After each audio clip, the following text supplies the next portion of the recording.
What? She had to say all of those words to try and not say Israel's committing a genocide. So I'm going to show a clip of AOC on All In with Chris Hayes, which I don't know what the hell that name means. It's certainly not the truth that's all in, I'll tell you that much. You got to remember that this is no normal Democrat. This is the one everyone said was the revolutionary change. This is, oh my God, I can't believe it finally happened. Can't believe we got someone this revolutionary into Congress. Let's see what she has to say. One of the people who first championed the early version of the climate plan as the Green New Deal is Congresswoman. First, let me stop you there. I never get more than 3 words into this.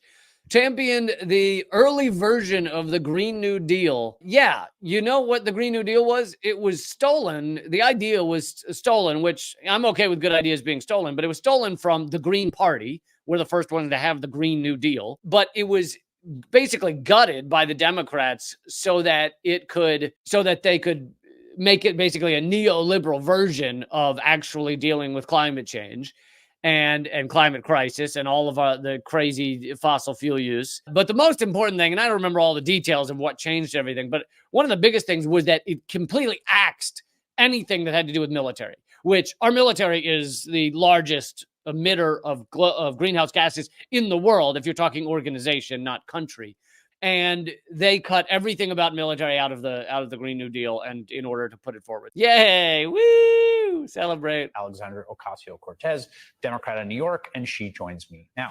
Congresswoman, it's great to have you on. You know, one of the things that I encounter, I think, particularly in social media-dominated spaces where most sort of people under 30 get their news, is there's like a kind of really intense doomerism and kind of negativity that just sort of comes with the media, right? I love how much like people on these big mainstream news shows, they love to just trash social media because they can't stand that people aren't getting their reality, or from them faux reality, from mainstream media. Now, there is loads of garbage on social media as well. But there's it's exclusively loads of garbage from your mainstream media, your corporate media, which is owned by the corporate titans. And if you are doing anything outside of capitalism, anything outside of the U.S. empire, then you are not going to be there. You do not stay there, because that is not what corporate America wants to promote.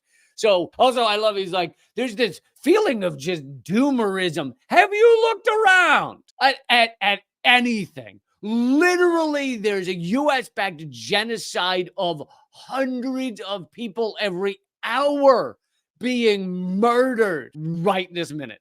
This minute.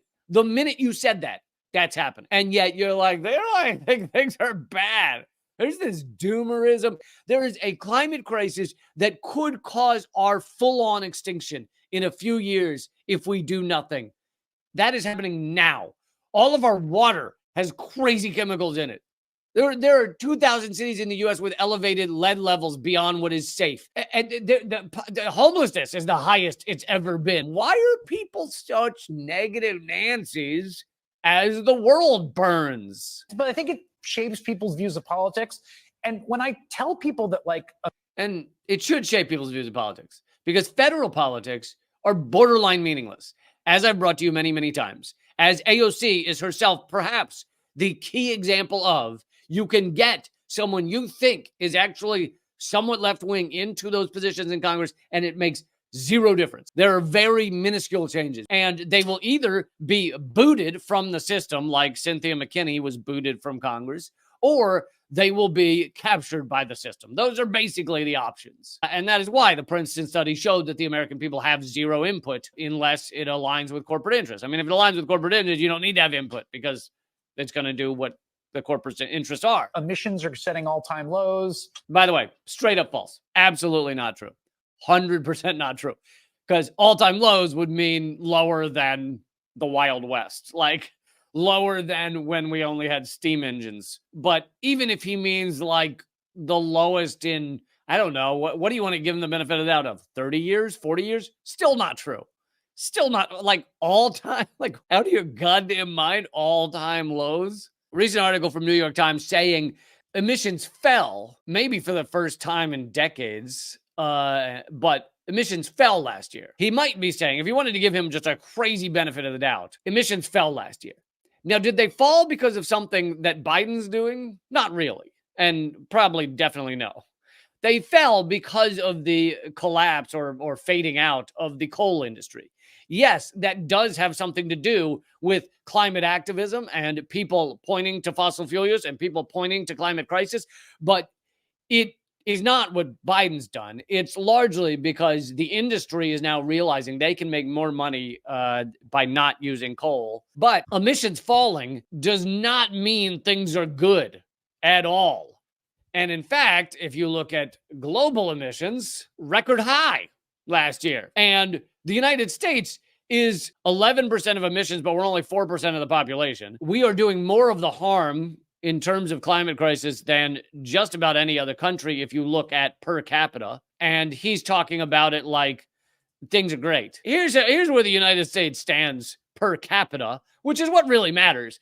Judging something by the national borders, nationalism is dumb, and judging something by national borders doesn't really matter in terms of how much you're using something. It has to do with how much per person. Per capita, here's where the United States ranks on CO2, tons of CO2 put into the air. We are number one. We are the number one emitter of greenhouse gases. Russia per capita is number two. China, which we love to harp about, oh, China is emitting so much, per capita, they're actually way down at number 4. They're below even Japan. So if he wanted to be honest with you, he would go, the United States is crazy harmful to this world. Instead, he's going, oh, emissions are at the lowest ever. Not true. Yeah, it seems like it almost feels like when you remind folks of that, they think you're being the buzzkill for the buzzkills. But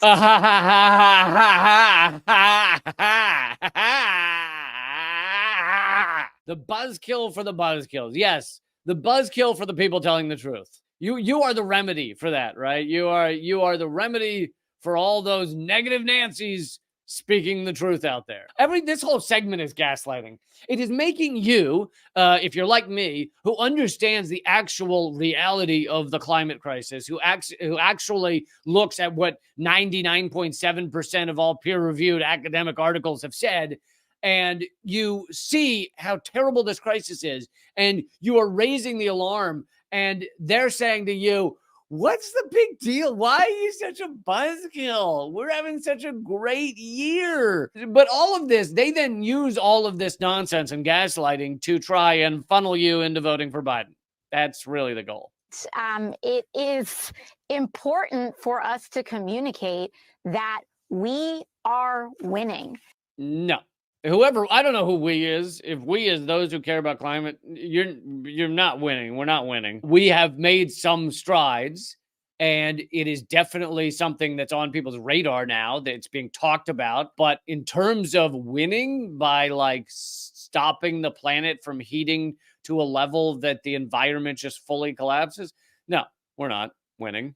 But hopefully we could one day, but not if she's going to gaslight everybody into thinking we did it. And this isn't just about a political context.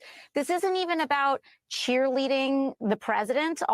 The whole segment, as you'll see, the whole segment becomes cheerleading the president. So absolutely, that's what she's doing, is cheerleading this oligarchic maniac funded by the big banks and credit card companies, who's done essentially nothing about climate crisis the entire time he's been in office. He's not even mentally there. And on top of that, there's very legitimate rape allegations against him. And on top of that, we are seeing at his helm a U.S.-backed genocide with hundreds of people dying an hour.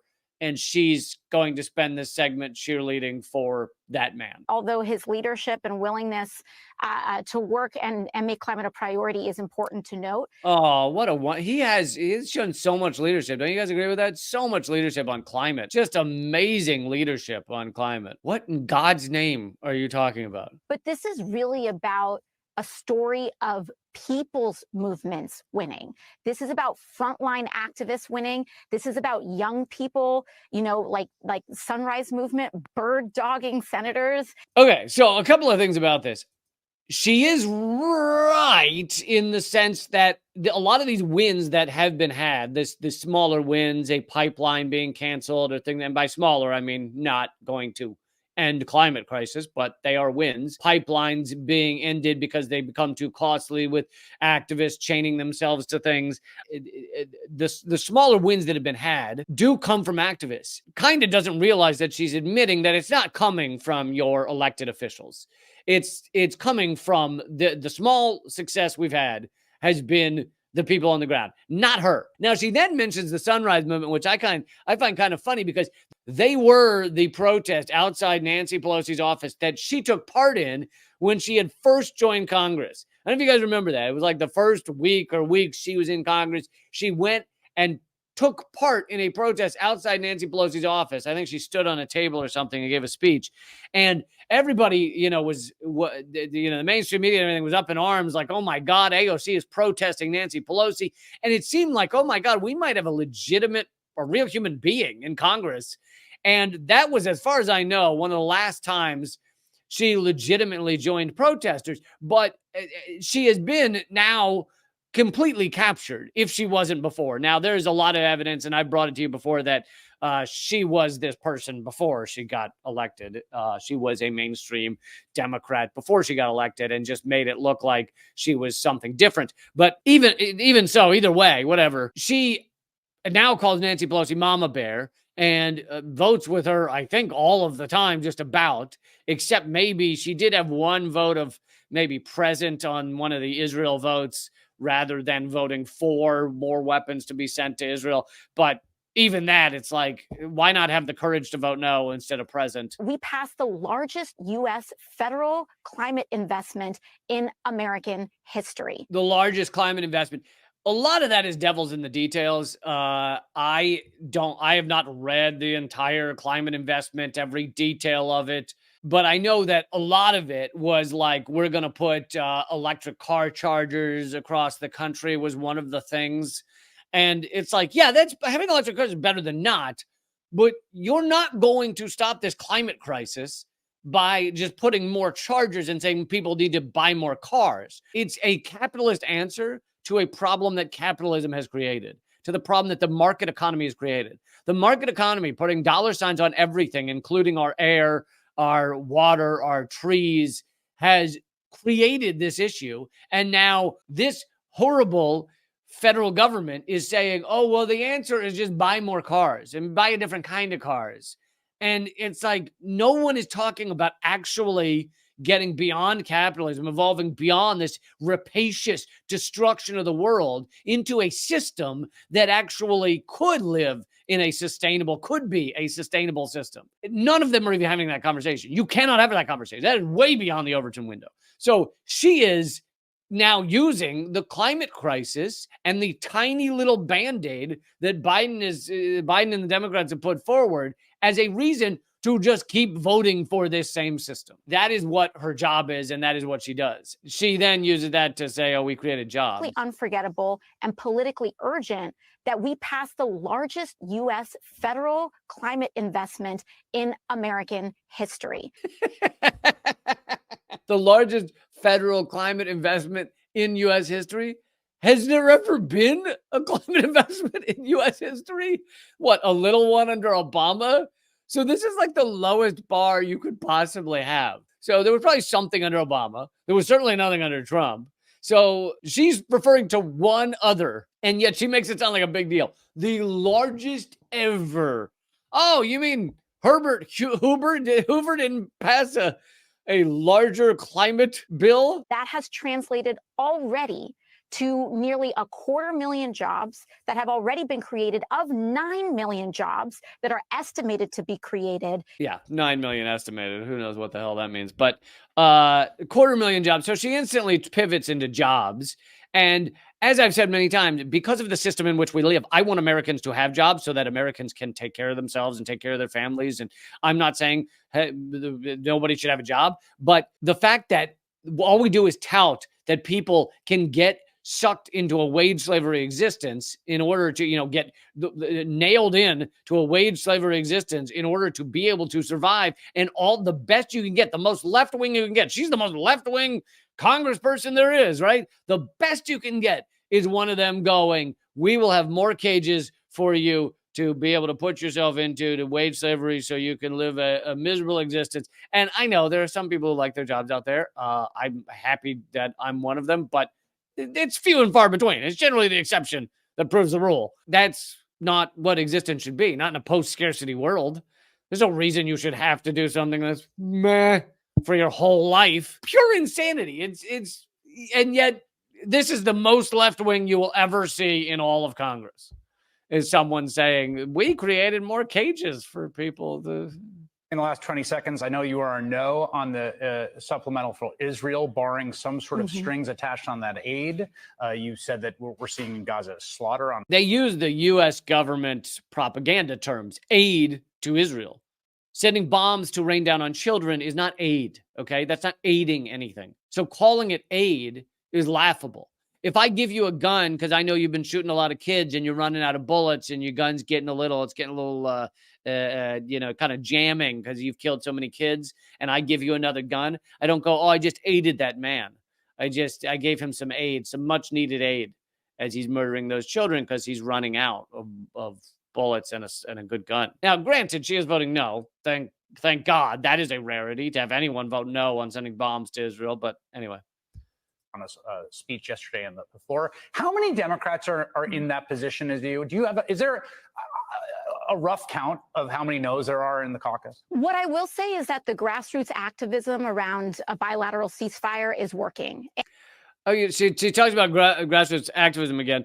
I totally forgot to mention earlier when she said, this is a win for activists. This is the same woman who did an interview in, I think, DSA magazine, where they asked her why she wasn't, showing up at protests or, protesting Nancy Pelosi anymore. And she said, I've matured.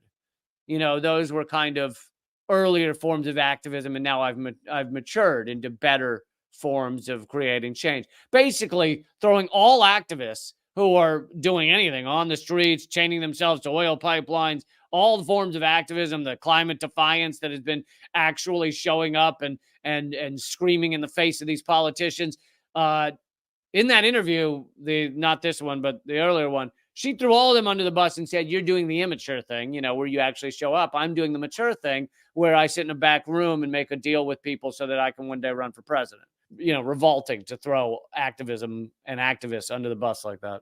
And there are far more members than perhaps may be publicly visible that have a lot of trepidation around voting for an aid package that contains A, no humanitarian aid, and B, I think we are crossing the Rubicon here in just no holds barred, completely unconditional aid to the Israeli government. We have leaky laws on the book. A lot of this is kind of a word salad, but I'll get to that in a second. Aid from funding gross human rights violations. And we, I think, are seeing a level of depravity in Gaza that is becoming morally untenable to support. All of those words, the past minute and a half, those words all were her not being able to say, it's a goddamn genocide. Why would we send money or bombs to help a genocide? It's a genocide. What? And she had to say all of those words to try and not say Israel's committing a genocide. Like, Israel is ethnic cleansing. It's just an amazing word salad to get around the reality. But I love this last few words. And we, I think, are seeing a level of depravity in Gaza that is becoming morally untenable to support. We are seeing a level of depravity in Gaza. She uses the passive voice, right? Who's committing the depravity? I don't know. It's not Israel, is it? No, I'm not sure who it is. Who could it be? We are seeing a level of depravity. She almost makes it sound like it's the Gazans with the level of depravity. We're seeing a level of depravity in Gaza. And then she says that is becoming, it's been 4 months of nonstop genocide, and it's now becoming untenable to support morally? What do you mean becoming? Day one, it was genocide. Day two, it was genocide again. Day three, it was genocide times 10. The first week, they were bombing hospitals, bombing children, bombing schools, killing UN workers, killing medics, killing journalists, targeting journalists. Like, becoming. Maybe becoming. I wanted to do that segment because I wanted to say this is as left-wing as you'll get on MSNBC, on television, Chris Hayes is about as left-wing as they come on your mainstream media, and she is as left-wing as our Congress gets, and it's all garbage. All garbage. All utter pro-capitalist, pro-empire, largely pro-empire garbage.